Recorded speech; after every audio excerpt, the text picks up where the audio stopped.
ATC, it is Thursday, June 18th, and since I have just gone out of school and finished all my exams, I thought I'd film an extra video for you.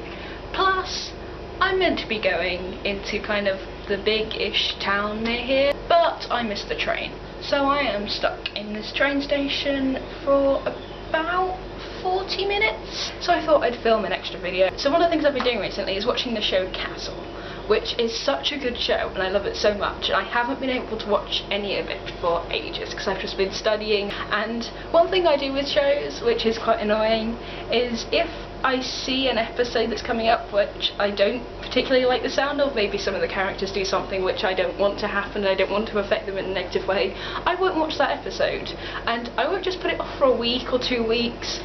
I think with Castle it's one of the worst things. The last episode I watched of Castle is around the 18th episode of season 6, and they've just finished season 7. So for over a year now I've been avoiding the show and avoiding watching new episodes because of one episode synopsis which I read a little bit of and thought, nope, don't want to see that. And now I'm finally watching it again, and I'm watching it from the beginning again, and I'm just like, I love this show so much, why did I stop watching it? But I can feel myself getting closer and closer and closer to that episode which I didn't like the sound of, and I shouldn't have read the synopsis in the first place, and I'm just like, no, I have to power through it and get to these new episodes. So I just realised I haven't actually explained what Castle is about. I'm not giving away any details in case you want to watch it. It's about this writer who gets involved in a homicide detective's case and figures out that he likes the homicide detective, so decides to kind of follow her around a bit and, you know, get ideas for his new story. And it's very funny and very entertaining, and it's so much better than The Mentalist, which is kind of the other American crime drama focused on this issue, because The Mentalist is about a consultant who is really good at things like observation and memory tricks and stuff like that, and he helps one of the federal agencies in California. And I like to compare the two because I think The Mentalist has gone wrong in a lot of ways where Castle's gone right, and it is one of the reasons why I stopped watching The Mentalist years ago, even though my friend keeps bugging me to watch it again. Both in The Mentalist and Castle, you have this one case that's running through, which is kind of a personal case to one of the main characters,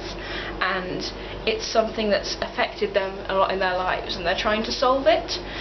But The Mentalist has taken this way too far and made it so unrealistic, because they've had this case and it's about this kind of like serial killer, and oh, he's so clever, but they're always avoiding him. They're catching the wrong person, they're going on different leads, there's just conspiracy after conspiracy after conspiracy, and you just, in the end you're thinking, this is so unrealistic, surely they should have caught the guy by now. Another issue is the fact in The Mentalist every other episode is about this serial killer, and so by the end of it you're just bored of it because all you're hearing about is this one serial killer. It's like, can you shut up and just go on to a normal case? It's just like a fluff piece, because those are always the funniest.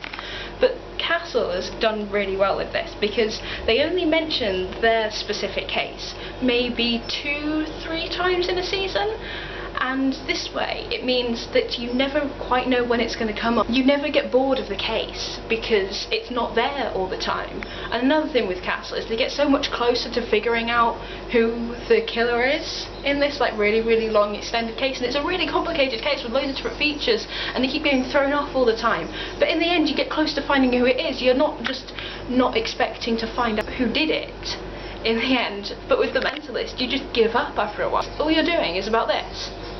And a problem with that kind of storyline is The Mentalist is going to get to a point where they can't justify not finding out who the serial killer is. And so when they do, and when that case is solved, what are they going to do with the show?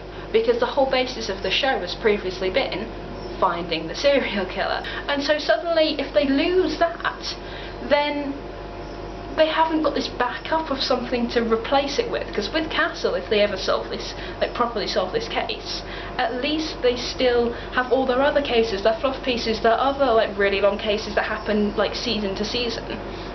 But The Mentalist doesn't have that, and so when they solve it, they're gonna lose all the people that were watching before because of the serial killer, and then new people who would like all the new stuff that they might start to try and do are not going to watch it. So I will see you probably tomorrow because it's Thursday for me now, and I have been really enjoying your daily videos. I find them quite funny, and I hope you have a good rest of the week. Bye!